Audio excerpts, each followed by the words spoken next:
Untamed is going to be untamed. It's going to be a little crazy. I want to talk to my people. I want to talk to my brothers and sisters. We can have grace and humility in how we interact with other people. Oh, hot dog, look at you. And nobody talked about what's really happening. And let's have conversations about what truth is.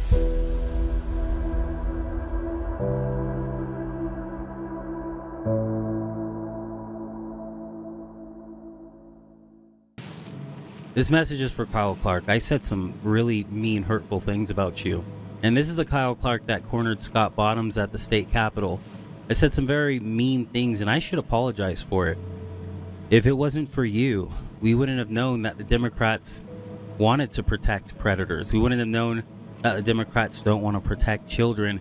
And we wouldn't have had that focal vision on the fact that they want to legalize prostitution. If it wasn't for you sensationalizing this and making it so everybody was looking at it, we probably would have missed this, and it wouldn't be something that we even know. And because of you, we now know that the Democrats don't want to keep children safe. As a matter of fact, they want to make sure that Colorado stays the top trafficking state out of all the states. This state will be another one of the top trafficking states. So I just want to say I appreciate you for that, because what you're doing is the Lord's work. It really is. So thank you for that. But also, I do want the people in the Capitol to know that when you vote against protecting children, when you make sure that you continue to protect and you continue to look after, you continue to make this state a safe place for predators, it means you're complicit. And so everything that Scott Bottoms is saying, it really does kind of add up. I mean, you can read between the lines. Scott's 100% right. You guys are kind of weirdos. And I don't know how you got in the office, but you know what? I have a feeling that your time is going to be up soon. I think the FBI is going to get you. But anyway, I just wanted to say sorry, Kyle Clark, because I shouldn't have got upset. I should have realized the big picture. And the big picture is that you're doing the Lord's work. So thank you. Appreciate you. And I hope Scott Bottoms, I don't even have to hope, because I know Scott Bottoms will continue to try to protect the children. That was, I think the most powerful part about what he was saying is that Kyle Clark represents 9 News. And 9 News is one of the most predominant news organizations, channels in Denver, Colorado. And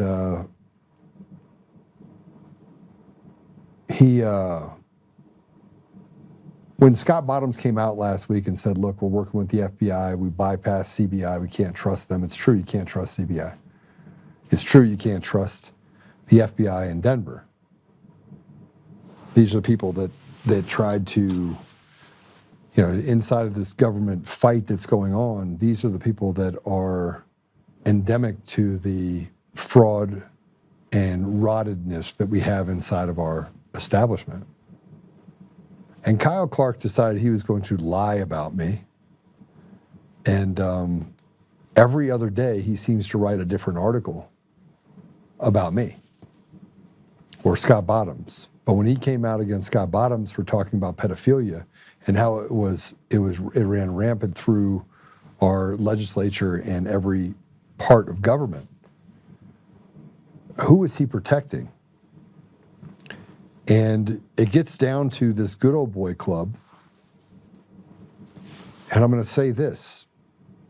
Kyle Clark won't be at 9 News this time next year. He won't be. They won't be able to keep him. He's a liar, and he's a tool for this radical leftist agenda. And what Free was saying was that, we should be happy that Kyle Clark is doing this, because it makes us realize that we're over the target. At the same time that Kyle was saying that it's dangerous and walking in and trying to talk to a Democrat that sits in the legislature for Colorado, they're trying to pass the legalization of prostitution in the state of Colorado. They're trying to legalize it. And just last week, they tried to pass something that would have made pedophiles, it's still going on right now. They would have made the penalty for pedophiles be probation. Now, you already have these rules for fentanyl, and that you could have enough fentanyl to kill your entire town, and you are eligible for probation. It happened up in Mesa County. But Kyle Clark is telling the people one thing, when behind the scenes, he's playing cover for these radical leftists. He's playing cover for the devil itself. So Kyle Clark blocked me on every platform. I had to go find this video where he included him with me and Scott Bottoms. But here's the reality for the people in Colorado, and here's the thing that you should probably know. Kyle Clark is a devious little deviant demon. And here's what I wrote about Kyle Clark. I had to put up the thing that Free put up and have something to say. Let's go ahead and put it up. Kyle Clark is a liar and a deviant of epic proportions. He decided to protect pedophiles as a journalist for a major Denver news station at 9 News. This man, if you call him that, is literally playing cover for Democrats who want to stop pedophiles from going to jail and legalize prostitution so more children can be trafficked and abused. He actually wrote an entire story about how Democrat lawmakers are victims in all this. Imagine a news channel that pays a man to victimize children. That is Kyle Clark. Go ahead and take it down. You know, we don't realize that we got to the point where we don't care anymore. Like, I'm at the point where I just don't care. I'm running for governor because I think the people holistically across the state of Colorado have become the useful idiots and slaves for really, really bad people, including this piece of trash, Kyle Clark. But we're not the only state that this happens in.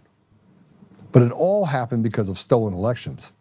A rotted judiciary and judges being able to act with impunity is because they were allowed to be put in those positions by a legislator that says we have to shield them and give them immunity. So there's no accountability in any part of our government. It's the haves versus the have-nots. And now we're at that place right now where Kyle's like, well, Joe calls for violence. Joe calls for taking it into our own hands if they're not going to do the right thing. I did. I called for that. But there are many men in this country that have had enough. We've had enough of our children being victimized and our families being treated like slaves. But in Colorado, let me just tell you what's about to happen. Jenna Griswold is going to prison. Phil Weiser is going to prison. Jared Polis, I pray he goes to prison. There's a lot of things happening right now. And this morning, Harry talked about the 2020 election and what's happening, what's going to happen going into this next couple of weeks, which is going to be completely revealing. Let's go ahead and play it. We've made period-to-period comparison of the people that are shown to having voted in particular elections. In 2020 in Colorado, there's over 328,000 changes to the record of who voted in the period of December 1st of 2022 to December 22nd of 2025. These are called out-of-period adjustments, if you were looking at it from a financial perspective, but they're completely disallowed. This is tampering with a federal record. What is the reason that they're washing these old votes out? It's specifically either to hide tremendous malfeasance or some sort of nefarious, difficult to explain error in the systems, or more likely, in all frankness, because of the fact that they're hiding it, is that there's actual malice involved, that this is election fraud. So Owen Gregorian put this post out on X in response to the recent article put out by Joe Oltmann, the voter fraud in Colorado. He said, breaking exclusive, United for Freedom uncovers massive election fraud in Colorado where votes changed after election was certified. Vote tampering in Colorado, explosive new report. So this report staff says tampering federal elections resulted is against the law, and a new study by United for Freedom exposes an explosive problem. Federal election records of the vote are changing after the election has been certified. This is malice, ignorance, or pathetically pervasive apathy. by our election officials. Tina Peters was right. Harassed, persecuted, and convicted by a state of Colorado for defying unlawful orders from Colorado Attorney General, I shouldn't say Attorney General, it should say Secretary of State Jenna Griswold. Tina Peters is living out a nightmare no American should ever experience. Confined to a Colorado jail, it's not a jail, it's a prison. Tina is serving an excessive and unwarranted prison sentence because she had the courage and integrity to follow federal election law, requiring her to preserve the Mason County 2020 election records. The Unite for Freedom Colorado Vote Tampering Report is clear. Illegal changes were made to individual voter history records after certification of the 2020, 2022, and 2024 elections. They knew something was wrong, and we have the evidence to prove it. So it goes through how it works.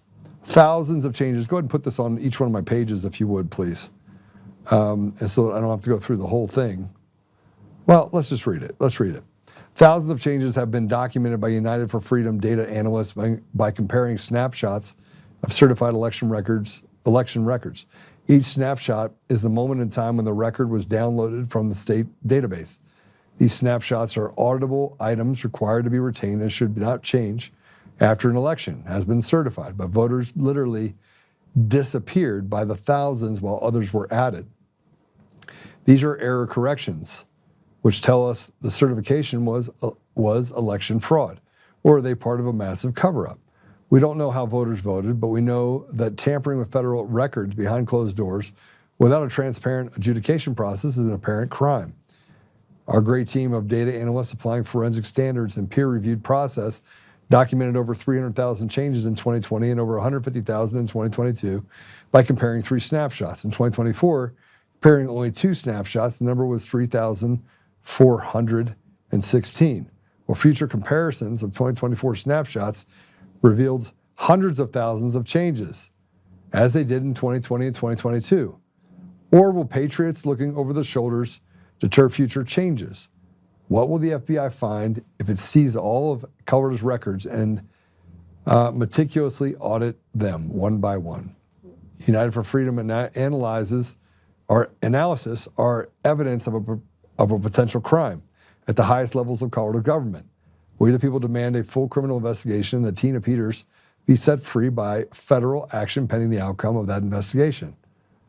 While we can only see the artifacts of the apparent election fraud, criminal investigators will be able to see it all. As always, United for Freedom has shared all of our data line by line with law enforcement and courts of competent jurisdiction.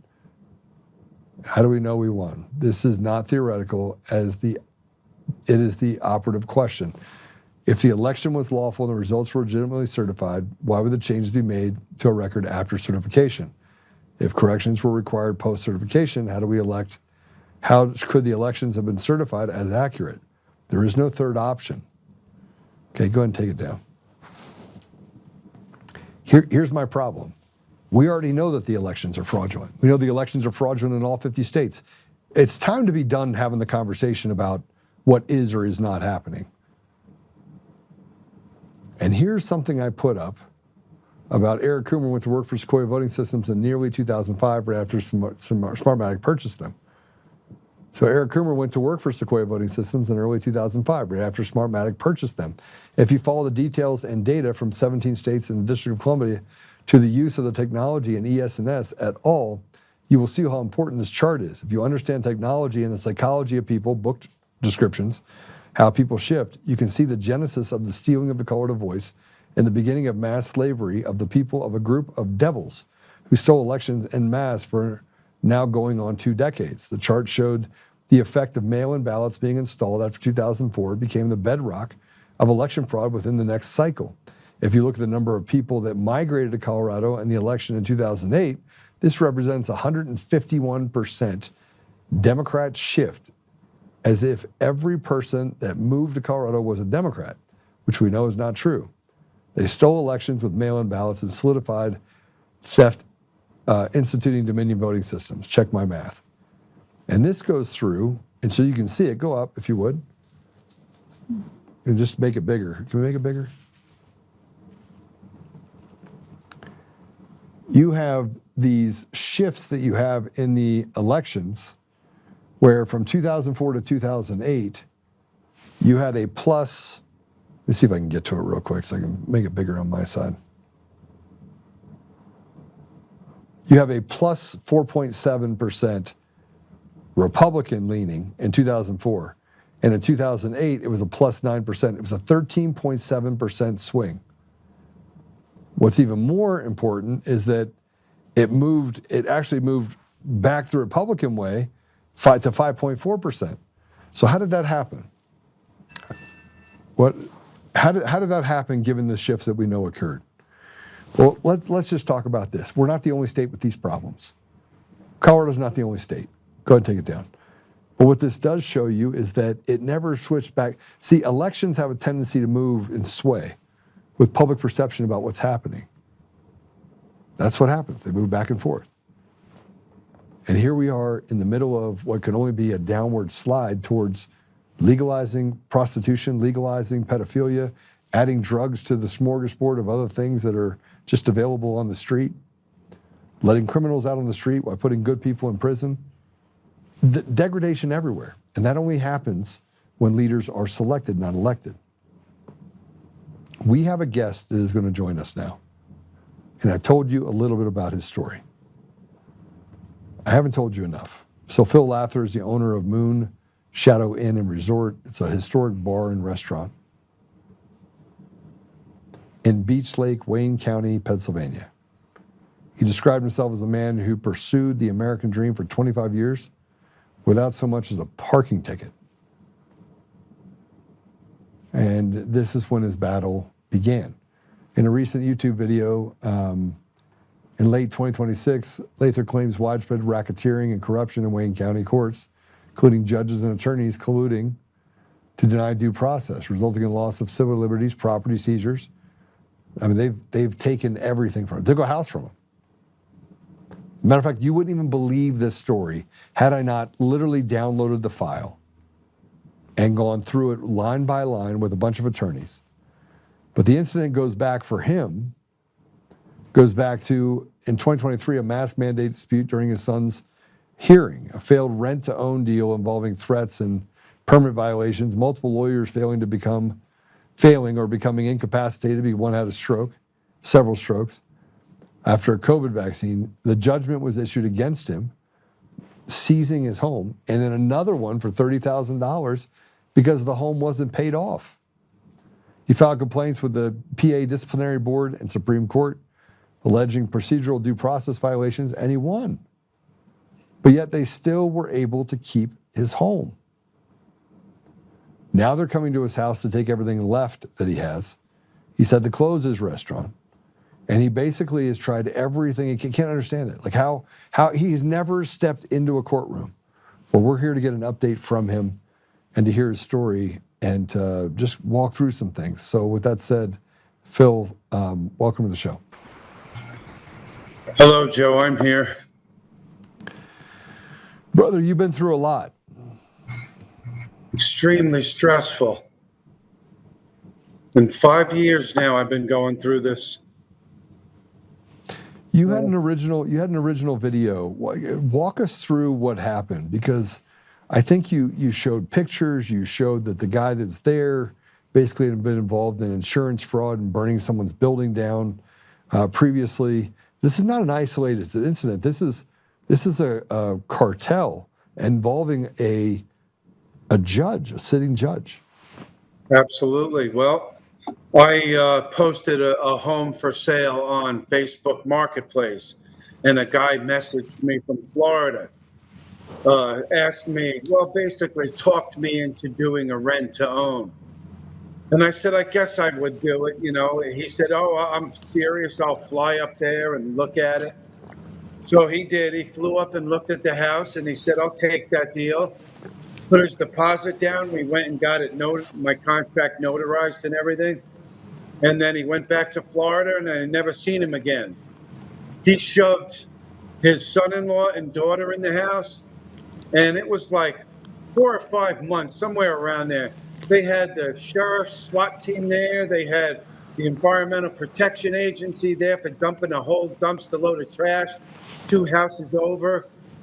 They were building on the land without permits. I couldn't get them to the borough zoning. I couldn't get them to stop the building on the land without permits. So I went over to the house. I said, listen, you can't build on this land without permits. You don't even own the land yet. The guy pulled a handgun on me and tried to kill me. Well, I said, you know what? That's enough. So I went downtown. You know, I was in search of, going to go around town, see if I could find an attorney. And a local gentleman walked up to me and said, I saw your pictures on Facebook. He said, those people, he said, I'll tell you who you have in your house. Those people rented my brother or my dad's house, one of those, and they put Aflac insurance on everything in the house and burned it to the ground. He said, that's who you got in your house. I said, okay. So I went and found a lawyer, and I gave the lawyer $1,000. He said, give me $1,000 retainer, and we'll start this process going and getting those people out of the house. 5 months later, the lawyer still didn't do anything at all. So I hired lawyer number 2 to go after lawyer number 1 and get my $1,000 back.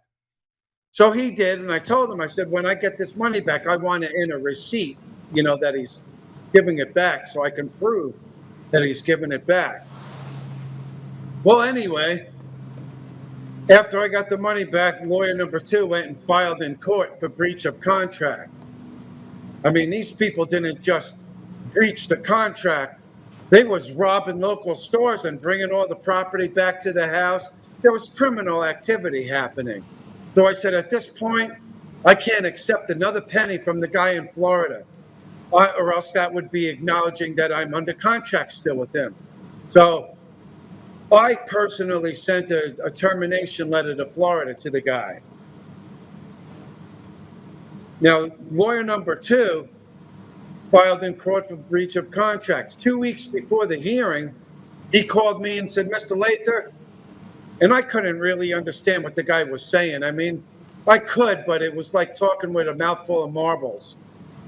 Well, anyway, he told me that he was in a VA hospital and that he had a couple of strokes and that he filed for continuance and the courts are backed up from COVID and it would be a little while. I said, okay. Well, my sister runs legal aid in the courthouse, in the same courthouse. So she called me up 2 weeks later, and she said, you know, you had a hearing yesterday? I said, no, I didn't. It was continued because my lawyer had 2 strokes. She said, well, guess what? The judge had the hearing without you and awarded specific performance and gave those people your house. Okay, I was leveled. I was absolutely floored. So I started writing letters and calling people, trying to get help. And somebody told me that I should file with the disciplinary board of the Supreme Court of Pennsylvania. So I did. I filed a complaint with them. They investigated the whole thing. They found out that my lawyer did have 2 strokes and that I never went inside of a courtroom. And basically that was it. That just ended the matter. Well, yeah, it ended the matter, but it got back to the judge. The judge obviously got pissed off and then hammered me with another $30,000 judgment. Now, at this point, I was already financially devastated because I had these people living in my house. I had to pay the taxes and do all that kind of stuff. And I wasn't getting a penny from them because I had to stop that. Now, I'm at a point of where I never even went inside of a courtroom and the house is gone. So then I said, you know what? I've got to find out what's going on here. I was unable to really talk to the lawyer because he was in the hospital. So I went to the courthouse and I went to the pathonetary's office. And I said, you know what? I want to find out what I can about this case. And they asked me the docket number. I said, I have no idea. Well, she said, who's the case? And I said, it's Phil Lather versus David Hester. So she pulled it up and she gave me the dockets and I looked it up. And I said, oh my God, I have a hearing tomorrow in front of a judge for the second contempt. I guess I had already been held on one contempt. And now the second contempt. So I went to the hearing and the judge said, Mr. Lather, come up and sit with your attorney. And there was the first time that I've seen the attorney. He was in a wheelchair and he was sitting there drooling on himself. And I said, Your Honor, that's not my attorney.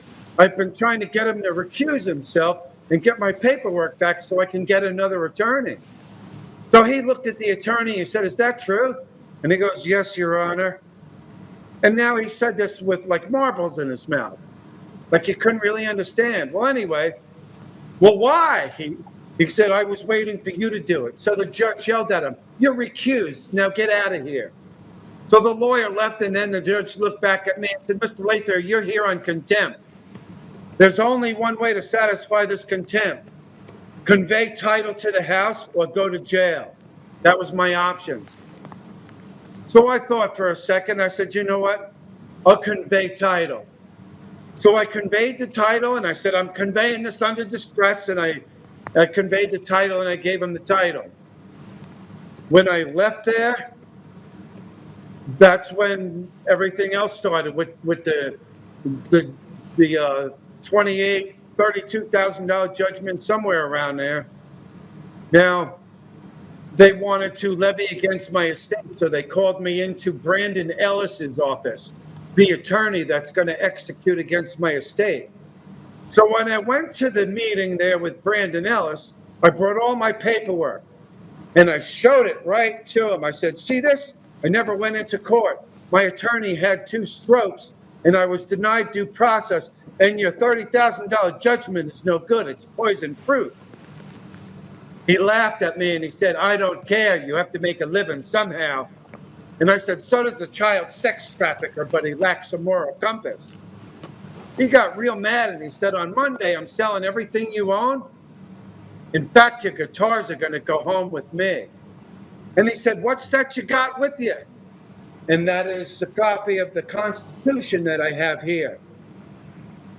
He said, well, what are you doing with that? And I said, well, what else do you bring to an unconstitutional hearing but a copy of the Constitution? I snapped a picture of it right then when he said that. The bailiff came running over and tried to get my right arm behind my arm to arrest me. And I looked at him with my nose just about on his nose and said, you better go get 10 more, because at this point I'm getting pretty pissed off. So he let go of my arm, and I left the courthouse. And ever since then, it's been the sheriff trying to levy against my estate.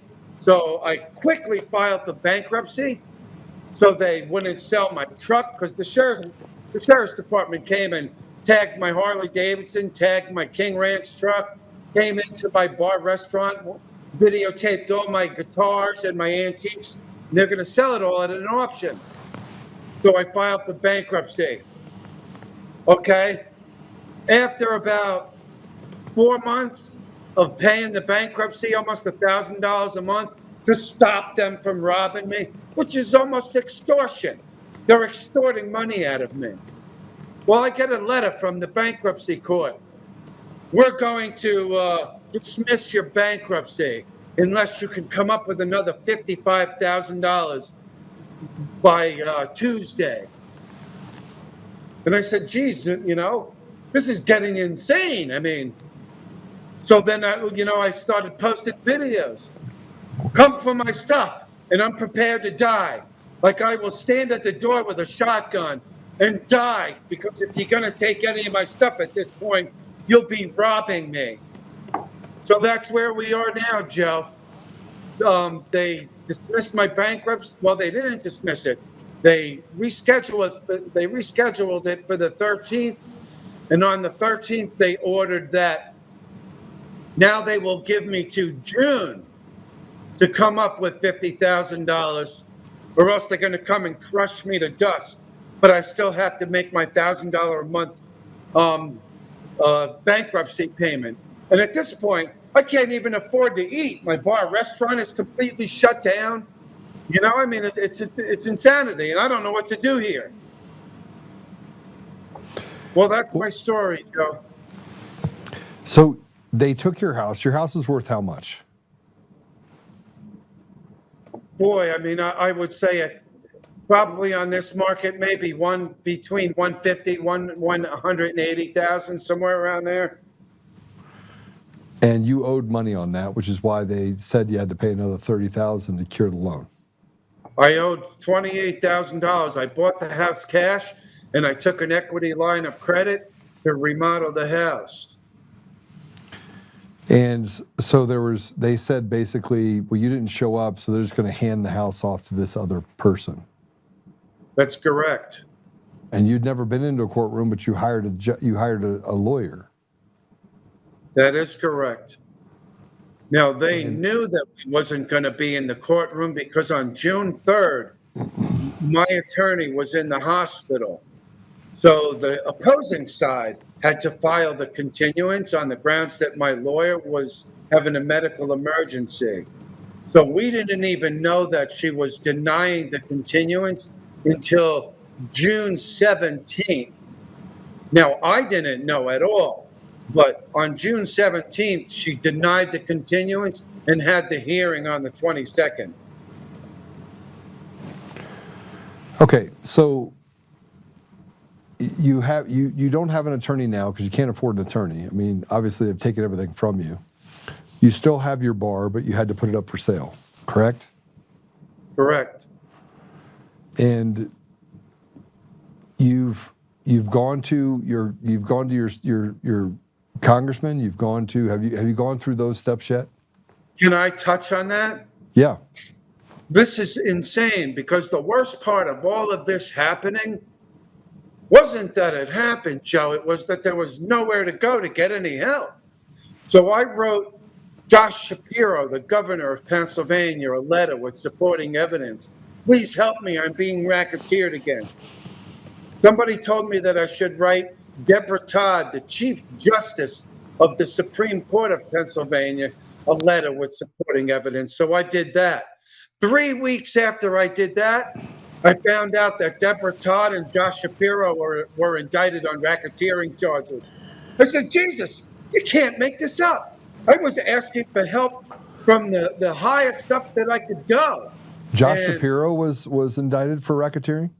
Josh Shapiro is indicted on racketeering charges. So is the Chief Justice, Deborah Todd, of the Supreme Court of Pennsylvania. I got paperwork filed with the DOJ in Washington, D.C., Civil Rights Division, when Joe Biden was in administration. And then when Donald Trump took over, I said, thank God we finally have a real president. And I filed another case with the DOJ Civil Rights Division. To this day, not one of them, the FBI, the DOJ, the governor, the attorney general, nobody has paid me any mind or even care at all. That's why I'm standing at the door with my guns. Come and take something, I dare you. Joe, I don't want to die, but I don't know what to do here. I'm not going to allow these people to rape me and rob me. So you've sent letters to everyone, and the government structure at every level has just failed to even hear you. But you have a house. So did they pay you for the $200,000 house? I never got anything from them other than the initial payment, and then like maybe 4 payments of $600 a month. And then when they started committing the criminal activity, I started asking around. Legal people like lawyers and stuff said, you know what? You can't accept another penny from them. Not only are they violating the contract, they're committing criminal activity on the property. You are no longer in a contract with them. Terminate it. Find out how you legally terminate it and terminate it. And that's when I hired the first lawyer. Now, I left something out here that you didn't get to hear. When I filed for bankruptcy and they sent me my dismissal letter, I said, why would they dismiss my bankruptcy? I'm making my payments every month. I made my payments. Then the guy across the street here that has been in a battle with these people for 14 years just won $2.6 million in the Supreme Court against that corruption. So he said, you know why they're dismissing your bankruptcy? Because John Martin, the first lawyer that robbed you $1,000, he's one of the bankruptcy trustees. He's been a trustee for 37 years, and he kind of oversees everything.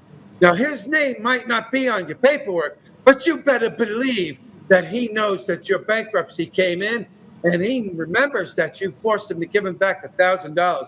So that's why they're doing this. They're going to squeeze you and crush you for everything you got. So what's the outcome now? What you don't have a lawyer now, and you haven't talked to your congressman yet. No. I mean, right now, I haven't. I mean, I talked to the governor, to the attorney general, to the inspector general. You've talked to Josh Shapiro, the governor of Pennsylvania? Yeah, that's who I first sent a letter to. And he didn't do anything? No, I said it because you better believe I Googled. I wanted to know who was responsible for protecting my civil rights. And that comes up with Josh Shapiro and the attorney general. They just ignored my case.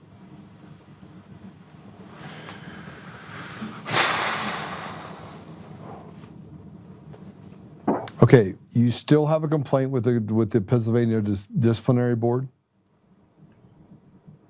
I do, because what are they doing with that? Well, I just sent in a new case 2 weeks ago, about 3 weeks ago, against the new attorney that's levying against my estate, because I felt that it was an ethics violation for him to knowingly execute against my estate, knowing he had a bad judgment, and telling me right in the courtroom that he was selling all of my personal property and my guitars were going home with him.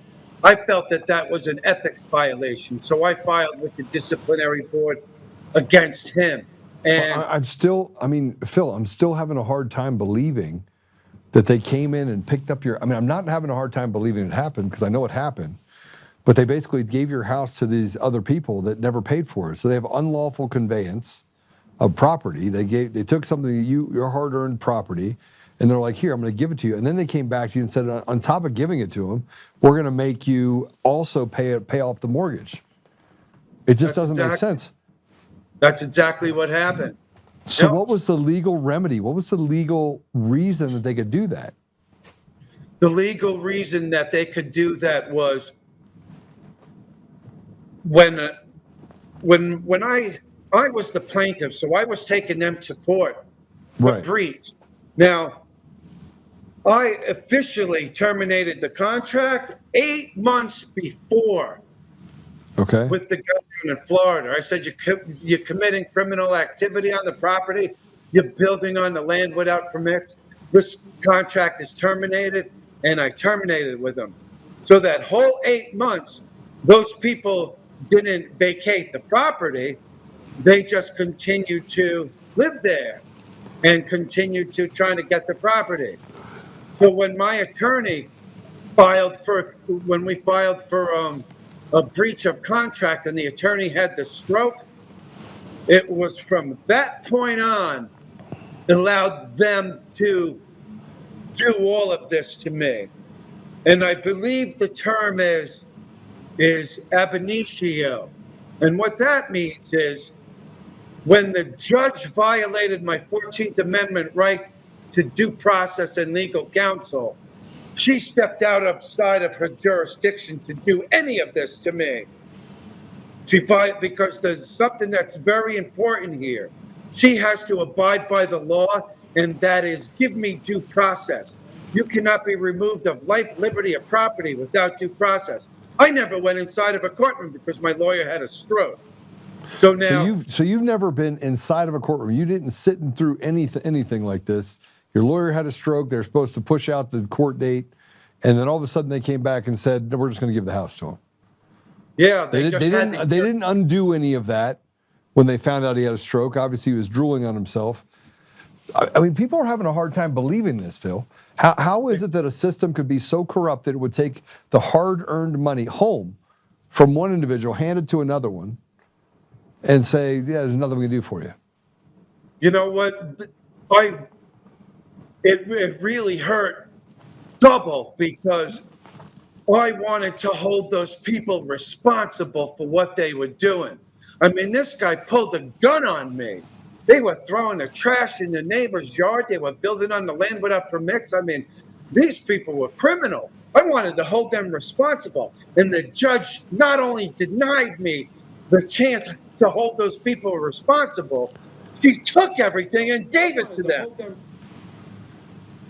Okay, so look, I've read through the case. I've read through all the documents. I've read through everything that we have, and it's still. I feel like there's a remedy that's here, but are they still chasing? So you said that the bankruptcy has been put off. Well, it's still, I have to make my monthly payments and I have to pay them $50,000 by June. That's where we're at. You have to pay And I'm- $50,000 to close out the bankruptcy in June? Basically, it's pay them off. They want to be paid off. So this is what I think. You filed a Chapter 11 bankruptcy, correct? No, 13. Chapter 13, okay. All right. No. I think that I need somebody to file a motion to strike and force the court to show that they had jurisdiction to do that. And when they go to show jurisdiction to do that, they're going to say, oh my God, this guy never came in a courtroom. We didn't even give him due process because his attorney had a stroke. Now, all of a sudden, the whole case falls apart. But I can't get that far. Okay, I don't know how to file that.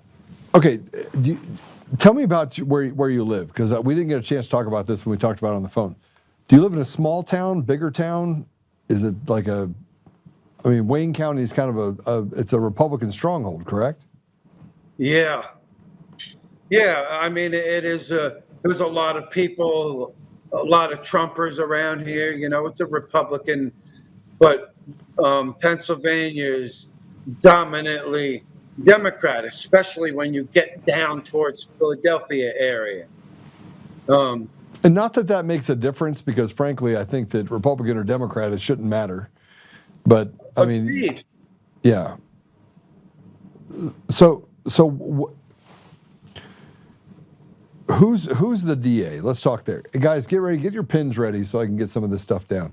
Who's the judge themselves? The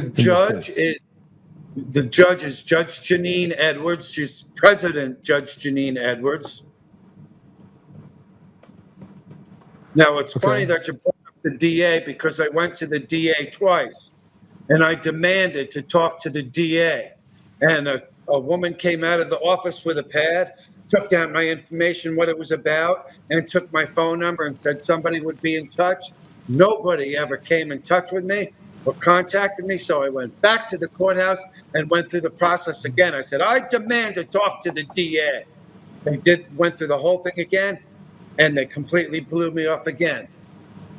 And that was District Attorney Howell. I believe it's Howell. Okay, so you have a district attorney that won't take a criminal complaint from you. You have a judge, Janine Edwards.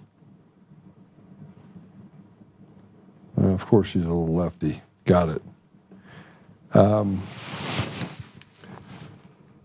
Phil, what are you asking the people to do? By the way, have you set up like a Give, Send, Go or something where people can actually help you?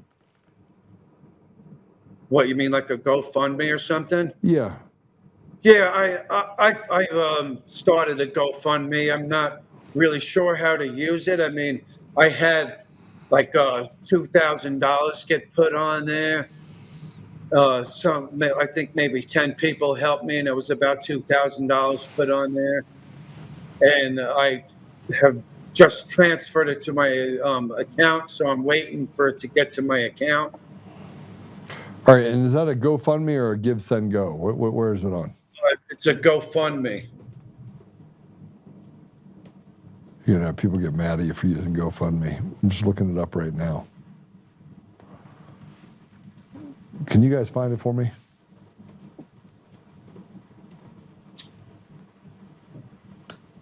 Now, I will say that when I posted my video, it was seen by almost 400,000 people. And I'm getting messages from people like, for instance, 2 days ago, was it 3 days ago, I went to the DMV to renew my license. The guy that pulled a handgun on me and stole my house walked into the DMV and sat across from me and started yelling that I was a pedophile to everybody in the DMV. Okay, why would he do that? That's what they're posting on my Moon Shadow Insight. This guy is a pedophile. He's been caught peeking in our windows. Well, last night a woman called me and she said, I saw your video. I live 2 houses down from these people. That guy kicked in my door when I went to work, robbed all my stuff, and then the next day he came over with an urn with my grandfather's ashes in it and tried to sell it back to me. And she said, I swung at him and we got in a fist fight and the guy beat me up. These are the people that we're dealing with here. But I can't get the police or anybody to do anything about it. All right, who's the police chief? I got the judge. I'm going to call the judge. I'm literally going to reach out to the judge. We're going to reach out to the judge. Who's the DA there? The DA is I think it's Howell. Yeah, let's go through the AG Howell. Yeah, AG Howell. Okay, so we're going to reach out to AG Howell. You want to do that while we're on the phone? How do you guys feel? How do you guys feel about that? You want to call them right now while we have Phil on the phone? Who thinks in the comments we should call right now, like while we're on the phone?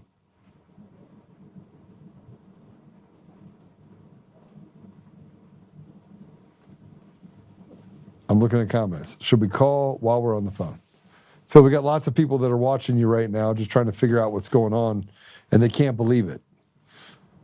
Well, I can show you the court transcripts where my attorney from the hospital bed wrote to the judge in the transcripts, how dare you hold the hearing without us and deny my client a full and fair trial? You know, that was a gross judicial statement.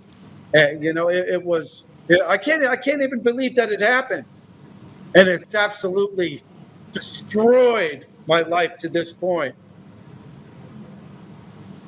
Okay, so I'm going to dig deeper into this deal. I told you I would before. We've got a pretty good idea of it. I did reach out to your previous attorney. You don't have a current attorney now. Your previous attorney hasn't reached back out to me. There's 3 attorneys involved, right? Correct? Well, let's see. The first one, that's John Martin. He's the trustee. Now, the first one is now the trustee on your bankruptcy. Well, he's not the name on my bankruptcy, but he oversees everything. Okay. He's been there 7 years. He's the top dog. And then you got the one that had the 2 strokes. I don't even know what condition that guy's in now.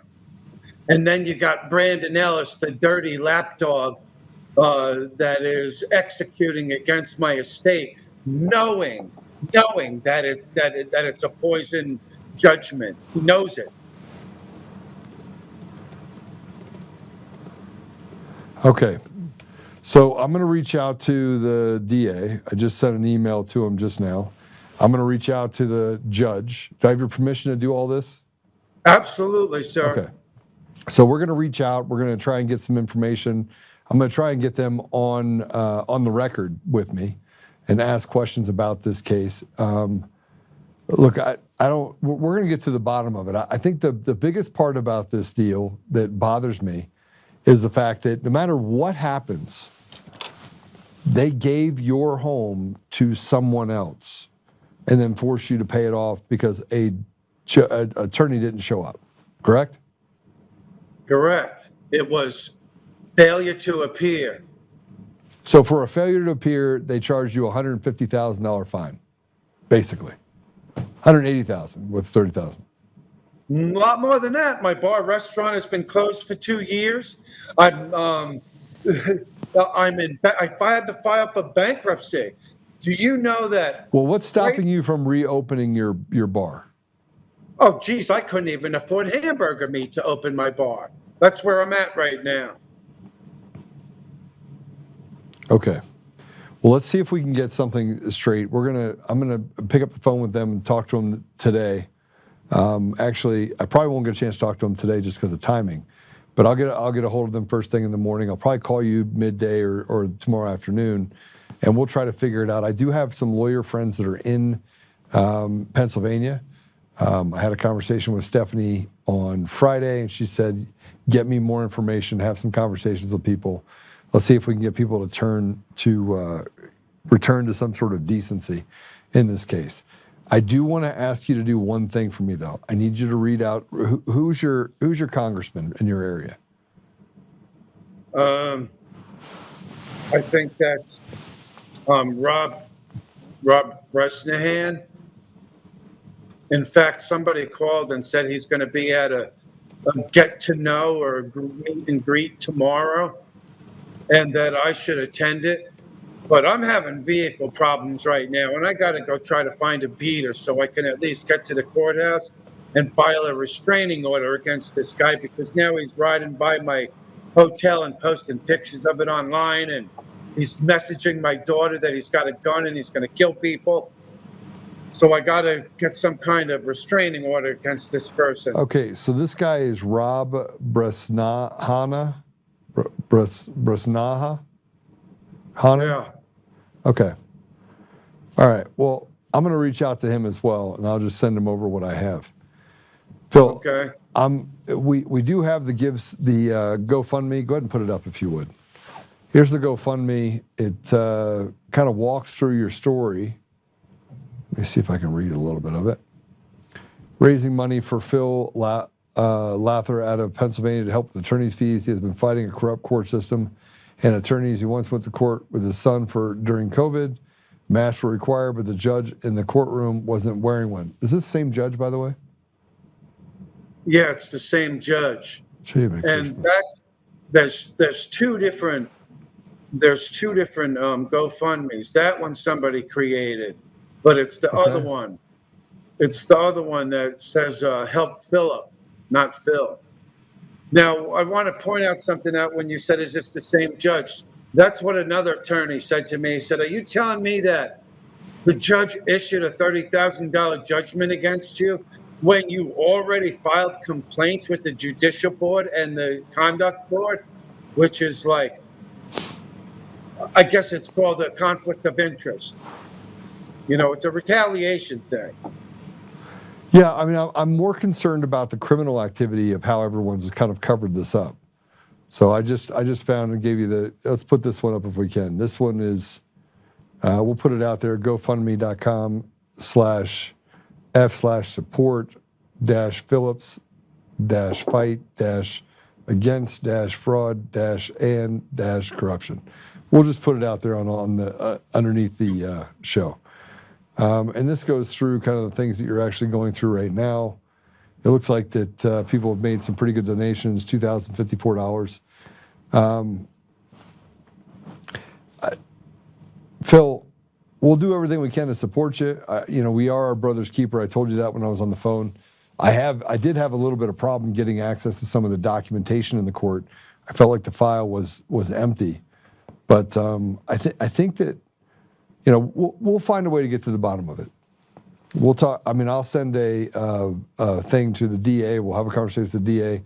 You need to continue to fight, but you can't fight by doing the things that you're doing as far as saying you're going to shoot your way out of it, right?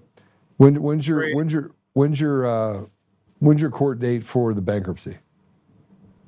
The court date already happened. That was on the 13th of February, and that was the amendment was keep paying your $816 a month, and you have to pay $47,000 or $48,000 by June.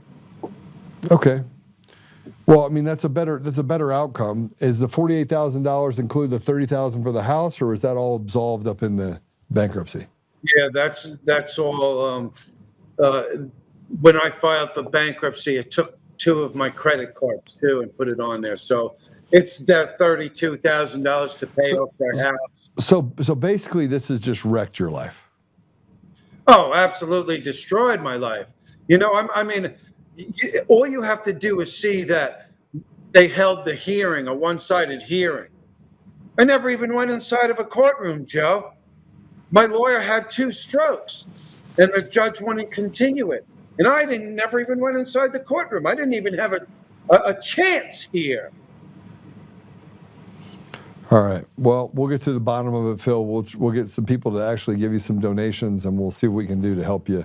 I'm sorry that you're going through this. By the way, this story that we're telling you right now with Phil is not an abnormal story. And for the person that just wrote down, there has to be something more to the story. I brought Phil on because there wasn't any more to the story. Just so you know. Like, I went through it. I couldn't find any more. I couldn't find any there. I couldn't find anything, Phil, that showed me that you did anything, that you beat someone. It's quite the opposite, actually. So I'm trying to get to the bottom of it and try to think to myself how a judge can do this to a man who's been paying into the system for, 50 years? I'm a single dad of 2 children. I raised my children by myself. They didn't even see their mother for 20 years. I built myself to having the oldest historical hotel in Wayne County, Pennsylvania. And now I can't open it because they're robbing everything I own. It's insane. Let's solve one problem at a time, right? But are you in your bar right now? Is that where you are right now? Yeah. Yeah, looks like a beautiful place. It is. It's absolutely a beautiful place. I wish I could get it open, Joe. Well, maybe we'll be able to work on that too. I've been known to be in the restaurant business from time to time. All right. Phil, thanks for getting on with me. God bless you, brother. We'll be in touch in the next couple days, and we'll give everybody an update of what's going on with you as well. So this is just another example of how a rotted system can basically steal from an American what was never theirs to take. God bless you, Phil. Appreciate it. Thank you, sir. All right. Imagine. So this is where I talk about the sharp edge of the sword. You actually don't know that any of this exists until you find yourself in the middle of it. And then all of a sudden you're like, oh, it's real. It's real. And then you try to tell people about it and they go, you must have done something wrong. It's the first thing that everyone says. It's the first thing that they say. No, Joe. What did you do wrong? Because the system is given the benefit of the doubt. But when the system is so rotted to the core and has done this so many times to so many people, it just gets to the point where you have to at some point say, how do we fix it? So one by one, we're going to try and fix it. We're going to try and fix it for Phil. We're going to take a commercial break. When we come back, oh my gosh, we're going to just talk to you about voter ID, the fact that now they've just made up all of this stuff. They've made it all up related to you can't have voter ID, can't have no machines, can't have no mail-in ballots, because if you had all those things, then somewhere along the line people could be disenfranchised. But they don't care about that. They care about fraud. We'll be right back.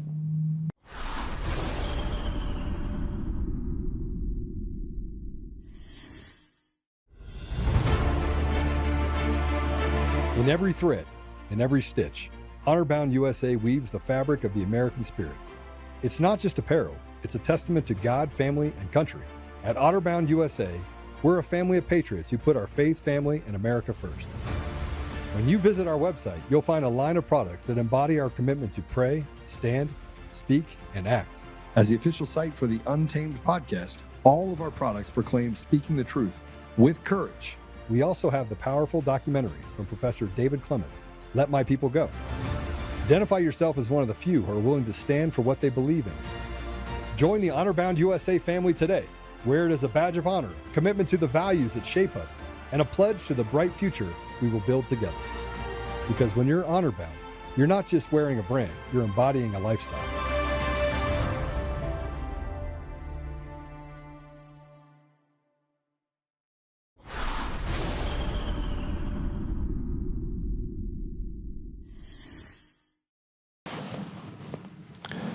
You know, I was, before we go into that, I want to tell you guys, I went to Sterling, Colorado on Saturday. on Valentine's Day. And I drove 2.5 hours to Sterling, Colorado.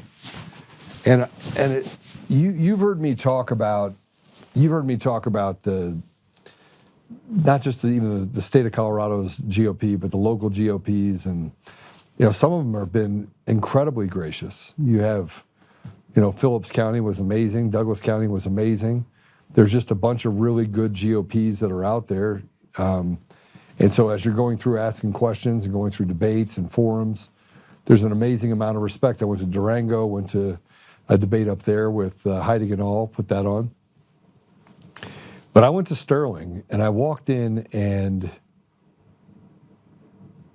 it wasn't good. It wasn't good. Now, before I got there, if I'm being honest, and I do want to say thank you for inviting me for the 4 minutes that I was there for a 2.5 hour drive, to hear them basically gush all over themselves, give out themselves awards in the environment. Before I showed up there, I got a couple phone calls from a couple people who were Republicans in Sterling, Colorado, and they said, "You know what, Joe? This is a good old boy area. And the reason why people don't participate in the GOP in this area is because it's run by people who basically run the Mean Girls Club." And I was like, I'll be fine. I'll go out there. It'll be great. And so I took my friend Gordon. My friend's 89 years old. And, 6 years ago when Gordon and I when all this stuff happened with Dominion, I was at his cabin when all this stuff happened. And so I was sitting at this table, and Gordon says, "Yeah, this all started with me, like at my cabin." And I was sitting with a couple of really good people, Steve and his wife, who are a part of the Phillips County GOP. Amazing people, great, gracious people. And we sat right up front, and I went over and tried to talk to a few people, and I thought that this was, 150 people from the community. And then the gentleman that was running the meeting stood up and said, "I want to recognize all the people in the room that are serving." And so by the time he was done, out of the 150 people, there was probably 10 people that were there that weren't a part of the family of the people that are in some sort of position. And I was like, I shook my head and I went, okay, that checks. This is what they were talking about. No one wants to participate in this. So they had all the people there. Now that didn't bother me as much as being given 4 minutes.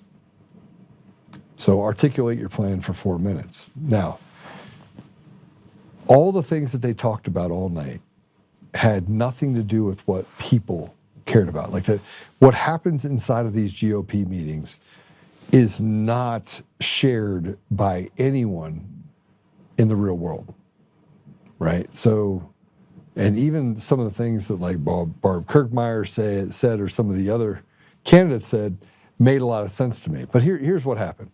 You get one guy that gets up, he speaks, he's running for governor. And then I thought, okay, well, they'll go in some sort of order. Barb was in front of me, she would go. And then they called this guy up to go to talk about running for governor. And I can't remember his name for the life of me, but he was a nutball. He was a nutball. I mean, you want to talk about, they did not, again, I drove 2.5 hours, and a lot of the things that they talked about and they joked about, other than the sheriff, by the way, in that area. The sheriff is retiring. I think he spent almost 30 years as the sheriff out there, super nice guy. He's retiring, he's moving on. And you could tell he legitimately, when somebody brings him a law that he thinks is unjust, he's like, I'm just not gonna enforce it. We're not enforcing that in this county, right? Straight up, really good guy. But the other things that they said were slights to people in the community. And I was a little bit taken back. And then when they had this guy get up and he started talking, and he got 4 minutes to speak, and he talked about he's just a weirdo. right? And maybe Gray Ginsburg or whatever his name is, he's running for governor. He stood up, and you could have saved yourself the 4 minutes. So then I got up right after they're like, oh yeah, Joe Oltmann, you go next. So imagine being in a circus, and then all of a sudden in the middle of the circus, they're like, hey, we rode this purple dinosaur around a little bit and had to do funny tricks. And now, by the way, be serious and come talk to these people. So I stood up there and I was like, I don't even know. I said it out loud because this is what I do. I said, I don't even know how to follow that. And then because I have a problem with regurgitating the truth, I go, I don't want to be here.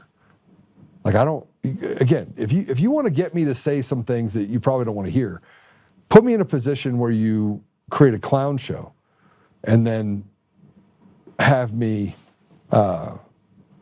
speak. Because then I'm just concentrating on why am I even here? So the whole time I'm saying, why am I here? Because frankly, if I'd have known it was 4 minutes, I probably wouldn't have shown up, right? But then I get up there and I was like, I don't want to be here. I think the entire way that we look at elections at electing people is laughable. All of our elections are stolen. We had a county clerk and recorder in there that I'd just gotten a report on who said, yes, I think I still support Tina Peters being in jail for 9.5 years. She was in the room. So I had a room full of some good people, but there was no people from the community there. I wasn't talking to the community. So I spent an hour and a half eating some food, spending $70 on a meal for Gordon to get sandwiched between two people that are not serious candidates for governor. And then Barb gets up there and says, I do want to be here, takes her jab at me, which I'm not even done taking jabs. I think I've had enough of Barb Kirkmeyer taking jabs at me. I think I've had enough. I've tried to be nice about it. I'm no longer going to be nice. She has an F rating as a conservative. She really just, frankly, does not have the talent or the ability to be governor of anything. And when you go along with the Democrats and then tell me somewhere along the line, you're the gal that we should actually put in the office when you betrayed the people that put you there by going along to get along with the Democrats, yeah, that's business as usual. That's not surprising that on the surface she's supported by people like Bill Owens, the radical leftist that tries to tell everyone that he's a GOP and the only Republican governor to only be elected to office in the last 30 years. That's true, but that's because he wasn't a Republican.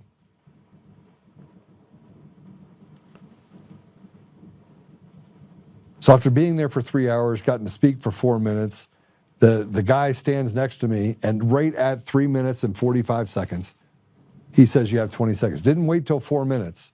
Walked over while I'm speaking, and I was like, hold on a minute. And then I thought about it for a minute. I was like, you know what? Screw it. I'm sitting in a room full of haves. People that have pushed out people in the community for the GOP. And I heard about that from other people in Sterling that said the GOP here is largely controlled by a bunch of people who bully and shit all over people in their community. And I was like, well, that checks. That's what I experienced when I went there. Completely, including the people that run the GOP there.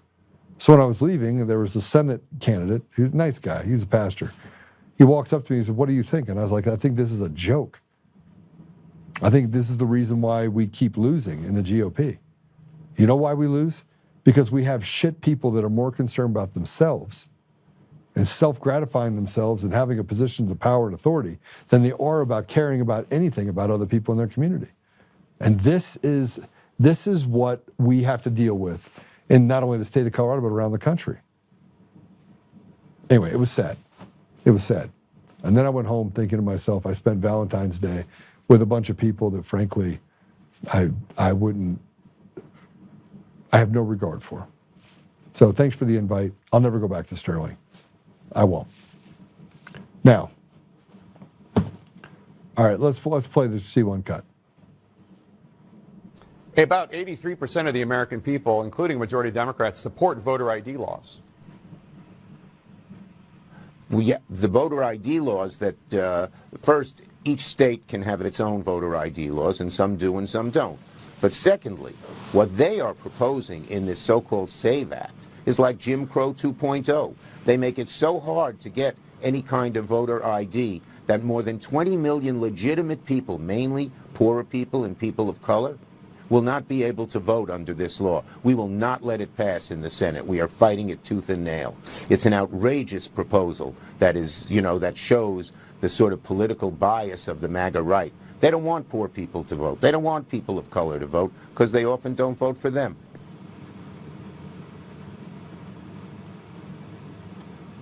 All right, so let me tell you how absurd what he's saying is and how much of a lie it is. You can't go anywhere, you can't do anything without an ID. In all 50 states, there is a provision that will allow you to get an ID, and it costs you $0. They have a fund for it. There's not 20 million people in the entire country right now. There's not 2 million people. There's not 1 million people in the country that don't have an ID. Not 1 million. In the entire country, there's not 1 million people that don't have an ID. You can't get Social Security, you can't get benefits, you can't buy alcohol, you can't get anything without an ID. And then you have a tranny, state rep, opposing the state law in New Hampshire that would ban. I don't even know what to say.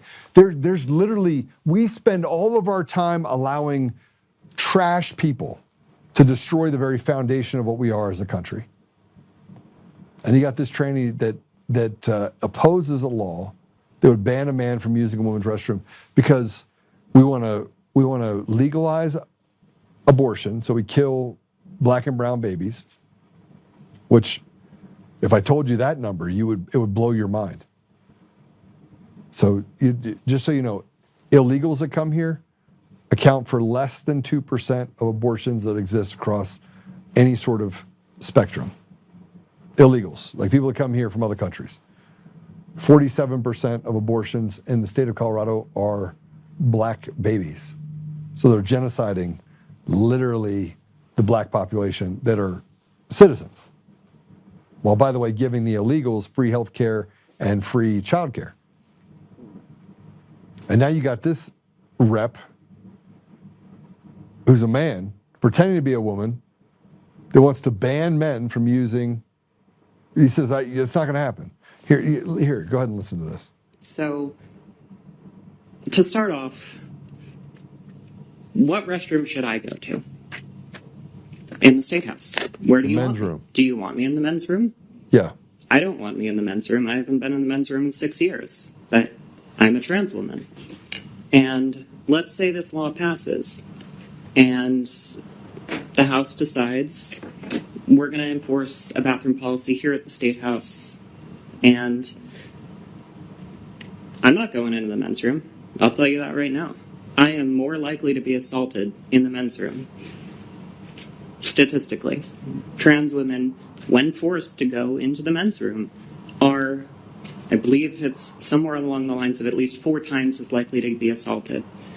We are the people who are being targeted here.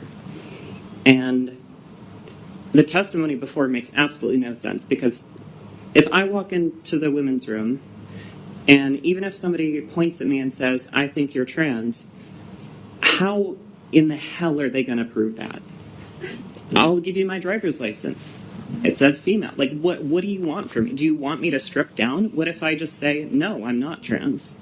People are dying. I have had to console too many grieving mothers and fathers to count. Please stop making more of them. Dear God. That's my testimony, and I'm happy to answer any questions. Thank you. People are dying.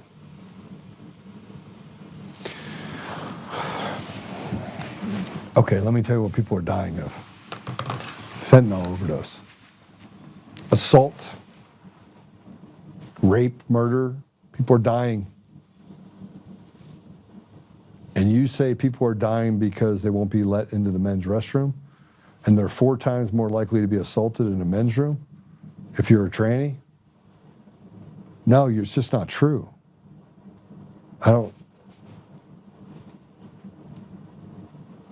And look, let me explain something to you. I have gay, married, Jewish father of two is my business partner. One of my best friends. I'd do anything for him. Anything. He's amazing. 14 years. Super good dude. Matthew Shepard, when he was tied to a fence post in Wyoming, I thought it was wrong what they did. I think we all did. But that's not what we're talking about here. What we're talking about is the fact that women are being assaulted in women's bathrooms by men pretending to be women. So you got a man pretending to be a woman that goes into a women's bathroom and assaults women, which means he knows that he has a penis and he still likes women, but wants to get into a position where he has the ability to be around women. I don't know how much sicker it can be. And the fact that you tell me that I got to say that you're a woman, I don't think you're a woman. I think you're a man. And no matter what you say to me, it's still false advertising. But this is what I mean when I say we have to debate the ridiculous. It's like we were talking about Phil earlier. I mean, this guy just literally had a house and he wanted to sell it and he goes to do it and these guys talk him into it and he goes to court and then a calamity of errors. The attorney doesn't do what he's supposed to do or does what he's supposed to do and the court rejects it and says, no, we're just going to hand this house over to these people that don't deserve it. It's like letting people out of jail to commit crimes against people and saying, yeah, but we want to make sure that everyone's bail eligible. Why? Because the courts are packed.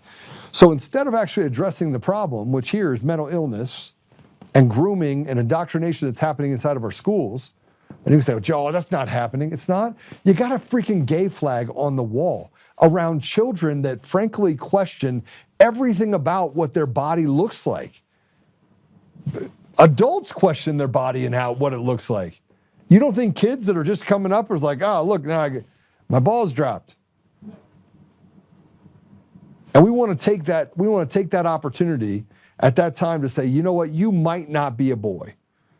Or maybe it takes them longer to go through puberty and they're like, man, I think you should probably explore this. You might be a girl because it's taken you too long. Or maybe your body's a little weird shape, so maybe you're a cat. We need to put a litter box in the corner for you. They're literally grooming our children. And we don't say anything about it. And this lunatic gets up there and says, what bathroom am I supposed to use? The men's bathroom? Well, I'm not using that. Well, then go outside and pee in the bush. You got a wanker? Go pee in the bush. You could pee standing up. Last time I checked, the toilet looks the same in both. Better yet, just make it a family bathroom. Men and women can use it. One toilet. Go use that. We'll even allow you to be mentally ill. How about that?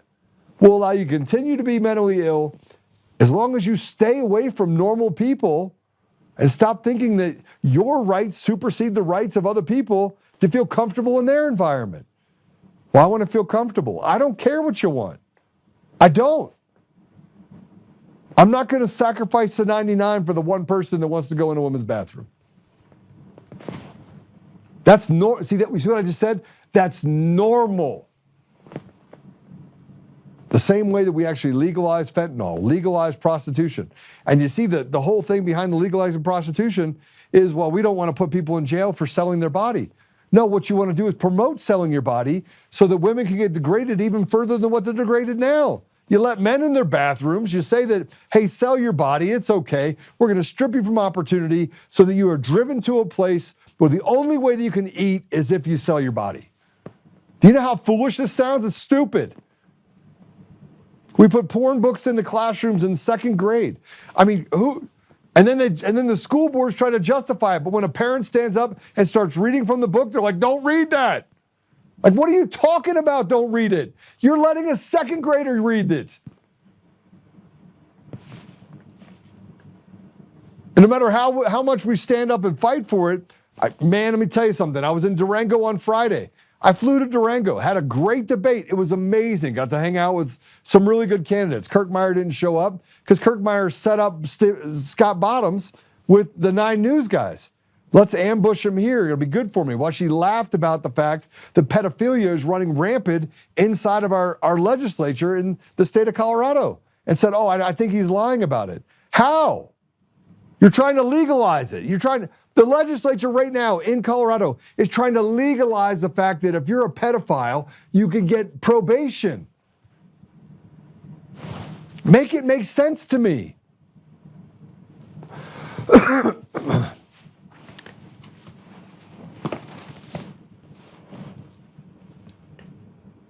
On Friday, when I was in Durango, I had a guy sit there and tell me, he goes, you know what?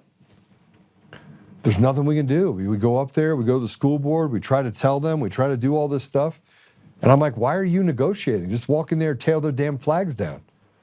And then make a writing of every single teacher in there with their address and read it to them. So you live at 1075 Main Street. And he's like, well, yeah, we can get in trouble. I said, are you afraid to go to jail? He goes, yeah. I'm like, get away from me then. You're a paper tiger. You don't really care about the kids then. You're not about this life. Everyone wants to say that they're a patriot, so you got to do patriot things. Then all of a sudden it's, maybe I'm just kind of not a patriot. I just like to. It's the same thing that happens in the Colorado GOP. Everybody wants to get rid of Britta Horn. Sorry, I'm jumping around a little bit, but it all comes down to the same thing. It checks. Everyone wants to be tough when you're online and you're like doing this, but when you got to get out there in the real world and hold people to those consequences, no, we'll let President Trump handle it. Oh, and then when Pam Bondi doesn't do what you want her to do, you're like, that treacherous little, I can't believe she did that. I'm thinking to myself, what are you? Like, where are we right now? I mean, this isn't real life. Come on. But this is what we get. And we see this slow boil. We see what's happening in Colorado. We see the fact that they lie to us about everything. We're afraid to say anything.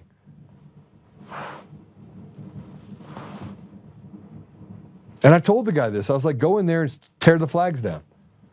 Grab 200 men from the community. Oh, we just nothing was happening, so we just gave up. Then you're a bunch of pussies. Then you really don't care about your country or your community. And I'm tired of everybody saying the fact that, what can we do? You got 2 hands, 2 legs. You don't have to be violent, but you can definitely use force. And if the pink-haired gobbly monster with a nose ring that looks like it came out of a cow's face goes to teach the kids something other than math and science and English, you run her out. Run her out of town. Well, it'll cause a conflict. What the hell did you think it was going to cause? But we're conveniently tolerant on stuff we shouldn't be tolerant about, and we negotiate on it. And then you got a bunch of people stand up and says, I got to stand up for trans rights. No, you don't. You just got to be a good person. Look, if you want to be a pink elephant, be a pink elephant. I don't care. But you leave our damn children alone. And you go into a bathroom. If it swings, you go in that one. And if it doesn't swing, you go in that one. And if you have trouble with both of those, there's a bathroom that's for retarded people. You can just go in that bathroom. But then I get blasted for saying these things. I get blasted for the obvious. We don't have to cater to, nor do you things that you say that want to do good because it makes you feel good, they don't end up doing good. You destroy the community. Let's normalize drugs. Okay, that worked out really well. Now the homeless population in the state of Colorado has ballooned by 900%. And by the way, we spent $1.6 billion on it in 2025 and have zero to show for it. That's an average of $64,000 for every single person on the street. 64 grand they spent on the people. Do they look like they have $64,000 spent on them? That's more than $5,000 a month per homeless person.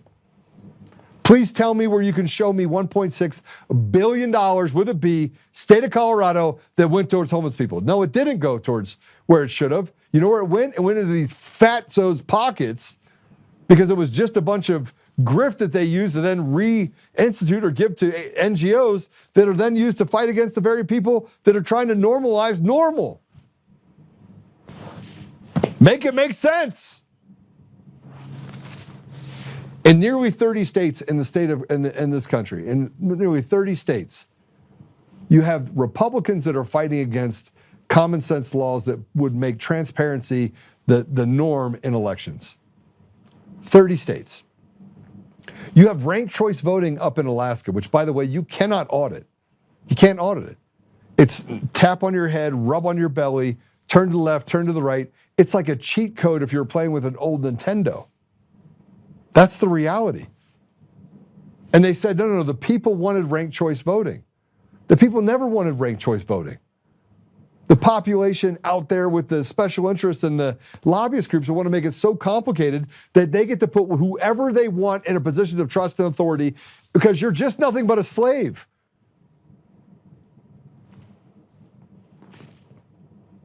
And now we're in that place now. And I'm talking about the people in Colorado. You're not going to like what I have to say if you like Victor Marx. And if you listen to me and you like Victor Marx, I'm okay with it. I don't care. I just don't think you're very bright. I think you walk past all these details, and someone said something to me today. That resonated as to why people would support Vaughn Kennedy, AKA Victor Marx. Why people would support him. Let me read it to you. Ready? Ryan, you sent this to me. There is no hate like a Christian's love. Let me say that again. There is no hate like a Christian's love. What do I mean by that? Well, you want to know why people have bad things to say about Christians? Because they do it to each other, by the way. And they're willing to stand up for a guy that says he's Christian, even though he's not. Because they'll beat you to death with Jesus, won't they? I'm not beating anybody to death with Jesus. I mean, I get beat to death if I say a bad word. And yeah, I should probably choose my words better than I do. And I use it as a point of frustration. But here's the reality. We should be looking for something different than a candidate that every one of the other candidates that have betrayed us for so many years say that's the person we should follow. Well, he raised $1 million for a primary. He spent almost all of it, by the way. So he raised $1 million for a primary, to find a Republican candidate. And then he goes and he won't debate anyone. He changes his name at 18, tells everyone he spent 3 years in the military. He spent 9 months. He barely made it through. They tried pushing him through. He says he protected and saved 45,000 women and children. That's what he said. His words, that he has saved 45,000 women and children. And guess what? There's not one example of the 45,000 women and children. But it's Victor Marx, right? He says he can take a gun away from someone that points it out. He's a 7th degree black belt. Oh, but then again, he's not a 7th degree black belt either. That's not true. He talked of stories about his wife going into conflict zones and wearing plate carriers and going out and playing kamikaze in places that are dangerous. Well, just so you know, it's not allowed. There's also the State Department requirements for going into areas of conflict if you're going to go anywhere, that you have a duty to report. And if you go into states that are sanctioned countries, you have a duty to report to OFAC, Office of Foreign Asset Control, and make sure you give no material support to terrorists or any organization thereof. You're required to make sure at every turn that as representing anyone in the United States, there are rules, there are ROEs you have to adhere to. He doesn't adhere to any of them. Somewhere along the line, he doesn't even know what they are. There are people that are out there supporting Victor Marx because you have people that are in the establishment that said, that's my guy. And I didn't even know to get involved in this whole conversation about Victor Marx. But it falls along the same lines. We debate the ridiculous. We want to take a guy that goes into a church and talks about how he did all of these things and shot someone when he was 7 and he had multiple brain injuries and he's bipolar and his wife says he kicks holes in walls once a year and his own daughter had nothing but bad things to say about him, and then frankly, you have people running away from him. But because people stand him up and make him sit on a stage with a pastor and talk about Jesus, that's the guy you want to run the governor's office. And I don't care if you vote for me. I could care less. Here's why I'm in the race. I'm in the race because at some point we got to start talking about what the people want, not what special interest lobbyists or a bunch of slobs that have been in politics for 30 years want. And if you want real change, you don't do it on the backs of saying, like so many people online, these little bots, you don't do it by this idea of saying, well, because he repeats over and over again, I'm not a politician. Well, he won't answer any questions. I'm not a politician. Yeah, I can't answer those questions. I can't go to debates. All of my questions need to be pre-sent to me so that I can go through and rehearse them before I go out and do anything. You know what it reminds me of? It reminds me of Joe Biden. And for those of you that aren't in Colorado, check out Victor Marks. His real name is Vaughn Kennedy, who then lied about his sister-in-law and said it was his sister-in-law when it was actually his sister, and his brother-in-law that shot at him through the RV on his property. He left that out, that it was actually his brother-in-law, his wife's brother, who then conveniently a couple months later went and murdered someone in California. These are the types of people that Victor Marks hangs out with. And these are the people that we want to put. He writes a book called Dangerous Gentlemen. In it, he describes himself perfectly.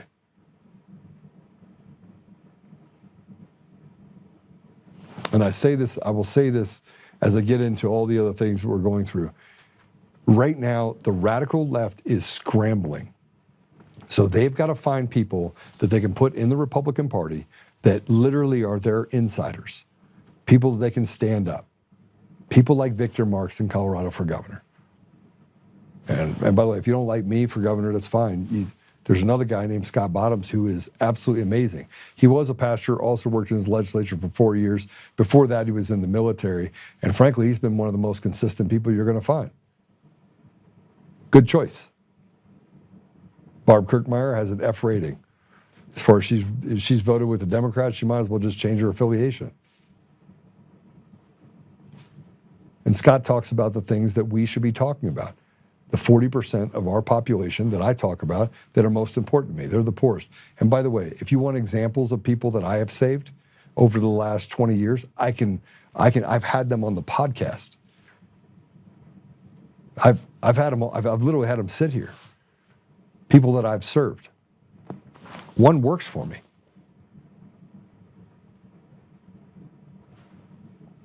I have people that have gone to college on me. And everybody says, well, Joe, you got to talk more about that stuff. No, I don't. Why would I brag about things that God asked me to do to begin with? He's like, serve your fellow man, be your brother's keeper. So that's what I do. But let me just tell you what's happening. Let me tell you what's happening that is coming to the United States. We have a radical group of Islamists that are taking advantage of our system. It's not just the Somalis doing it, it's others. And I'm not talking about people who are Muslim, and you could say there is no difference between the two, and I would tell you that's a foolish way to look at things. I know plenty of Muslim followers of Jesus that literally carry their own weight, do everything by the book. They love God, they love Jesus. Those are legitimately good people, and that's a large population of Muslims that live in the United States. And you have a larger set of population of people that are imams and sheikhs that live here, that have 8 row houses down the row, that get money from the government for each one of their homes. They have 4 or 5 kids per house, 8 wives. This is not a joke. This is real. And then these people come in there and they basically create environments like Dearborn, Michigan, where they can basically push everyone out and put whatever laws they want in place.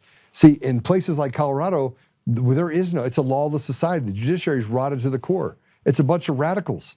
These are activists. These are not good people. These are terrible people.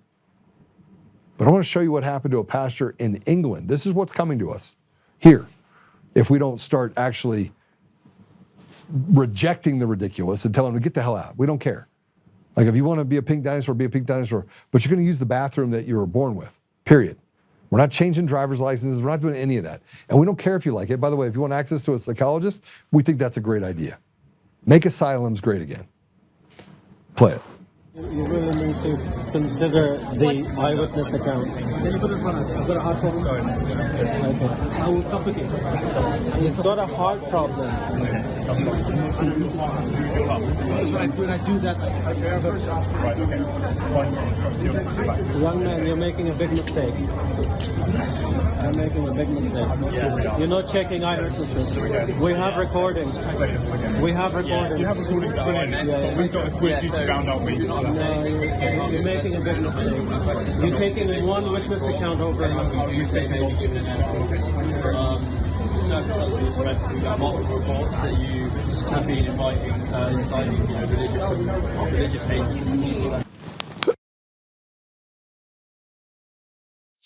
All right, so we have a Grok. This is a Grok summary of the incident. It involves Pastor Dia Moodley. He was arrested in Bristol, UK in November of 2025 on suspicion of inciting religious... Okay, you're going to go past it? I was reading it. There it is. There we go. A suspicion of inciting religious hatred under the Public Order Act. He was street preaching on difference between Christianity and Islam and affirmed sex as binary. He was held for 8 hours. Bail conditions later dropped. The case is ongoing. The ADF International supports him, citing free speech concerns. Mainstream outlets like BBC have not covered it. Well, that's interesting, isn't it? And then here's something. There's this woman in Maryland who called the CPS against Calvert County High School students at their school. Play it. A report was made to Child Protective Services.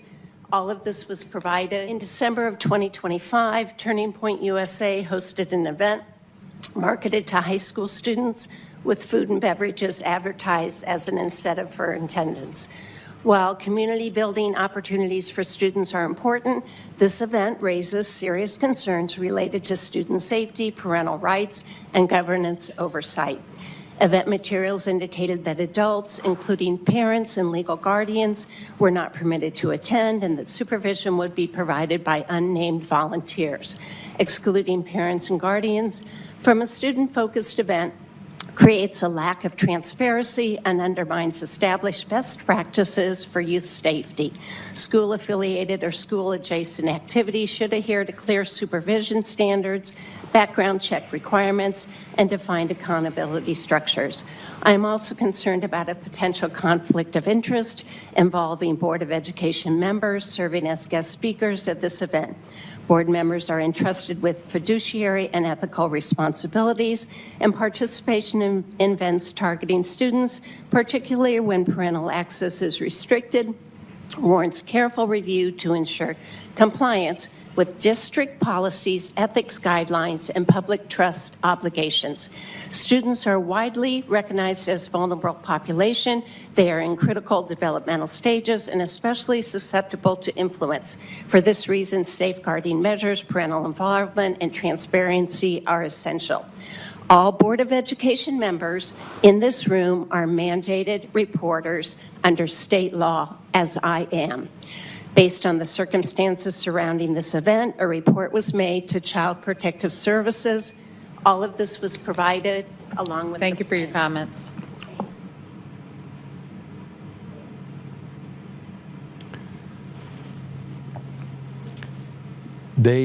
She's a Montgomery County public health nurse. Now, she said a few things that are true. Youth are described as a vulnerable population, that they could be influenced. And yet you have pride flags on the wall, and you take away the Pledge of Allegiance, and you force them into a position. By the way, there's Satan clubs in Montgomery County, Maryland. Satan's clubs. She called CPS.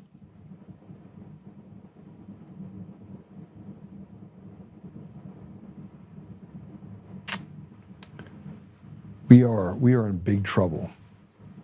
We are in big trouble. The line, by the way, which you're going to hear about now, this is a guy that is liberal that moved from Pittsburgh to Portland, Oregon, right? Liberal city to liberal city. And then he figured out something about himself pretty quick. Play it.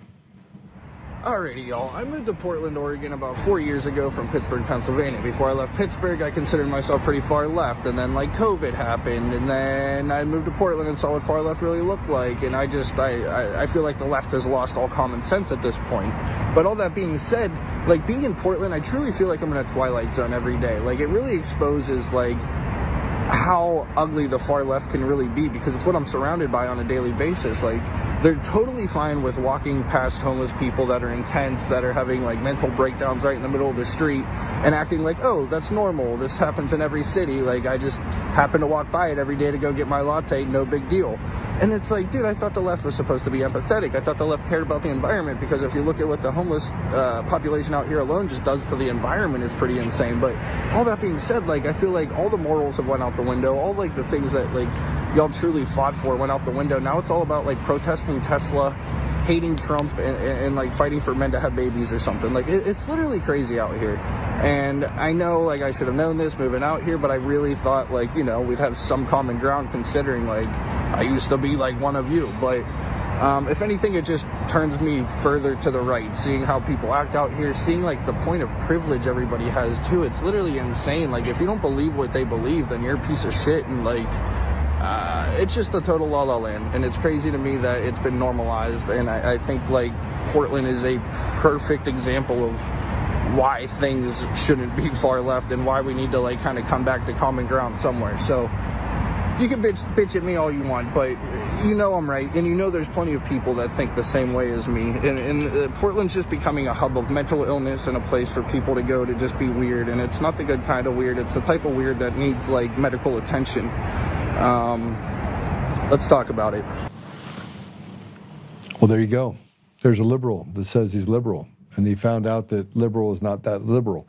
This is why I say that 90% of the country, you can say you're liberal, you can say you're conservative. That's not the same as being a radical leftist. It's not the same. And you can't say, and the reason why people are going this direction is because they want to fight against something. Like they can see it. They can see that something is wrong, fundamentally wrong, but they can't put their finger on it. And if you try telling them what it is that they're putting their finger on, and it's not a radical leftist idea, they won't accept it. What do we got here? Antifa are terrorists. I agree with you. The woman is a setup. I don't know what you're talking about. She is our problem. Dancer, I agree with you. Teresa said, come near my kids or grandkids, I'll punch you in the throat. Unfortunately, Teresa, if they go to school, then they're already in the middle of it. They're already in the middle of it. Yeah, it's crazy. All right. What was I talking about? I don't remember what I was talking about. Oh, I was talking about the craziness. Yeah. We're in that weird place where up is down and down is up. We're afraid to actually talk about it. We don't want to fight for our children. We want to talk about it all the time. And we don't want to risk anything. So God forbid you go to jail, because they've already proven that people on the right, they'll throw you in jail for 2 years before you go to trial.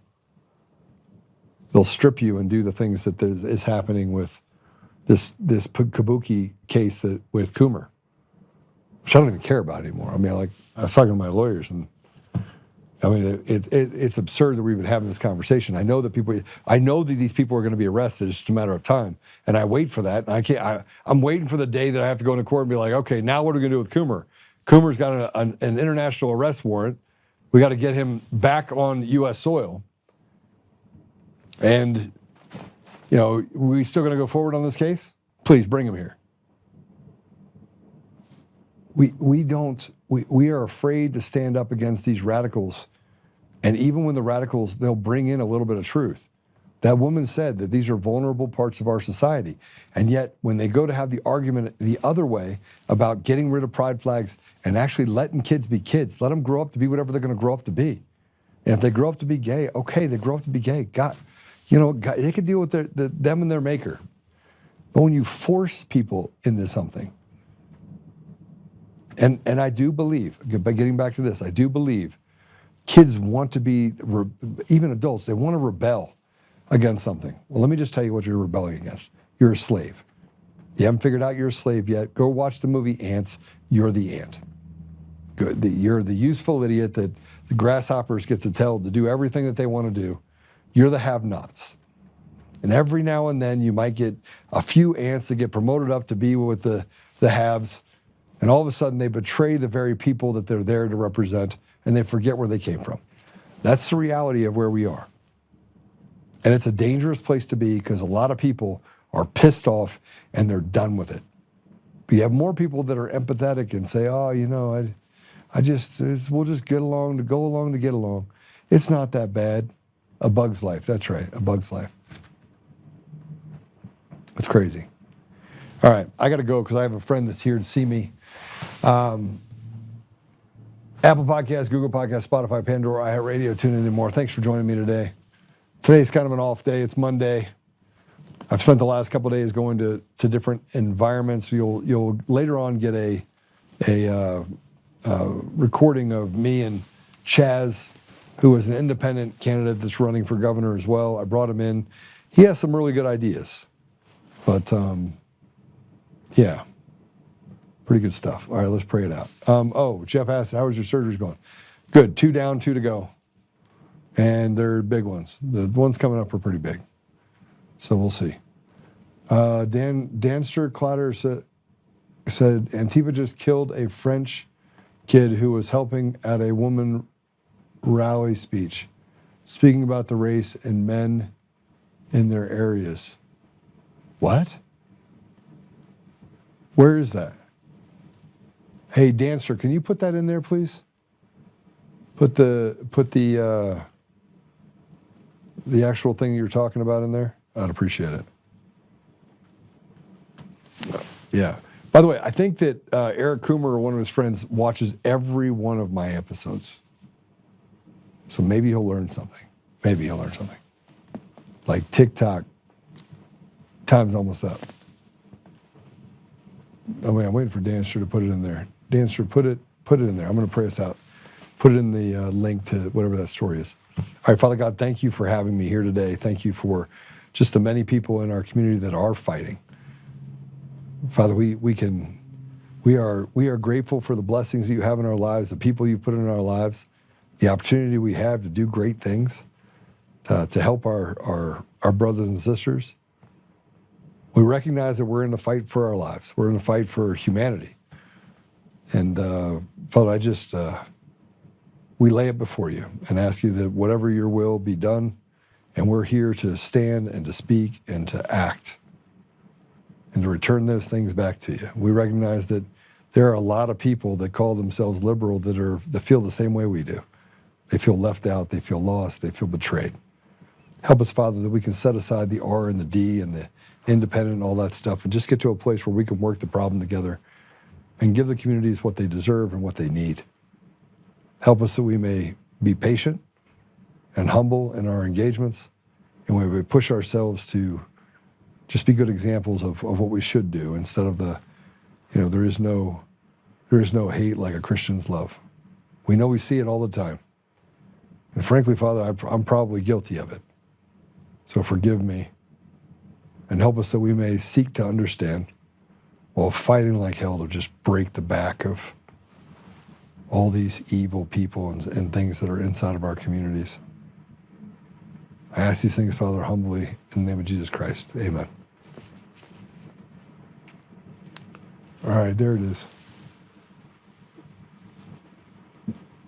Student.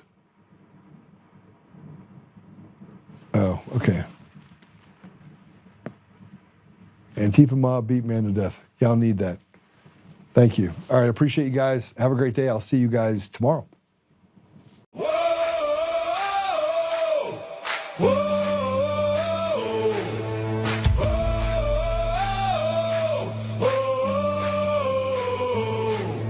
Rising from the fight for the forgotten and the free, exposing rigged machines, Kuma's lies, Dominion's deceit, pays a grand each day. She shielding truth from corrupt halls, but he won't back down, standing tall through it all.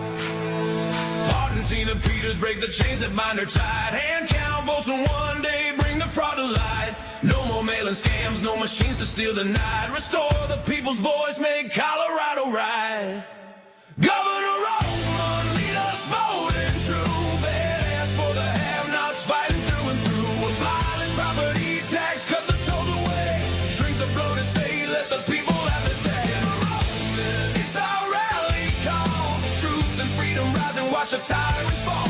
Untamed Colorado, strong and proud, we'll be one man for the people, set our great state free. Help the single moms, bring back trade school strong. Opportunity for youth, where the brave belong. Audit every NGO, ban the wolves that roam. Reclaim our stolen land, bring the power home. Eric Coomer's fraud dominions, rig design, expose the stolen votes, cross the dangerous line. No more victimhood, no chains on you and me. He's running for governor for real liberty. Smash the fraud machine, pardon heroes jailed. For the have-nots, rising truth will never fail. One warrior defies the corrupt elite.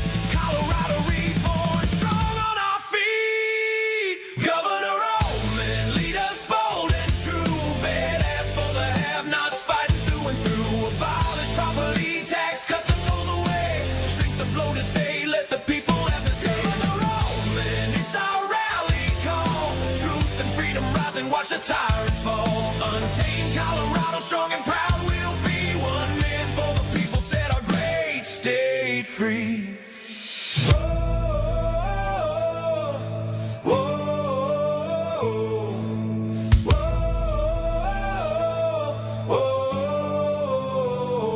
Governor Oltmann, lead us bold and true.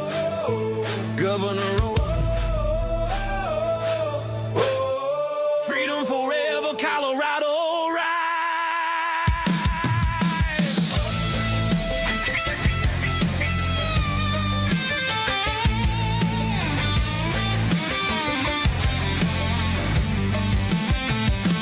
Governor Oltmann, Governor Oltmann, Governor Oltmann, Governor Oltmann, Governor Oltmann, Governor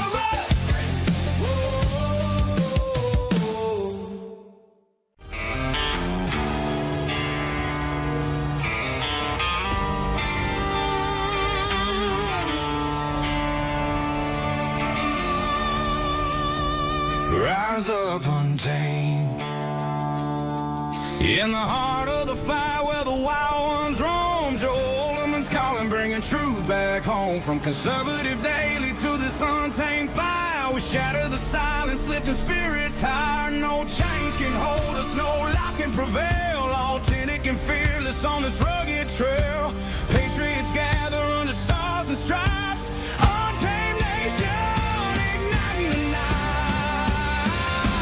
Untamed nation, let the truth roll out in this land of the free. Standing proud from sea to shining sea, we won't back down. Catch the fire, wear the crown. Untamed nation, it's our battle song, motivating hearts where the brave belong. Yeah, untamed and wild, forever strong. Play it again all night long.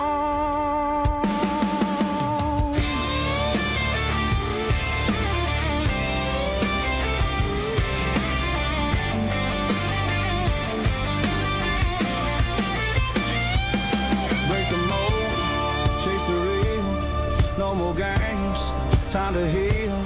Joe's voice leads the untamed crew. Truth matters through and through. Untamed nation, let the truth roll out in this land of the free. Standing proud from sea to shining sea, we won't back down. Catch the fire, wear the crown. Tame nation, it's our battle song, motivating hearts where the brave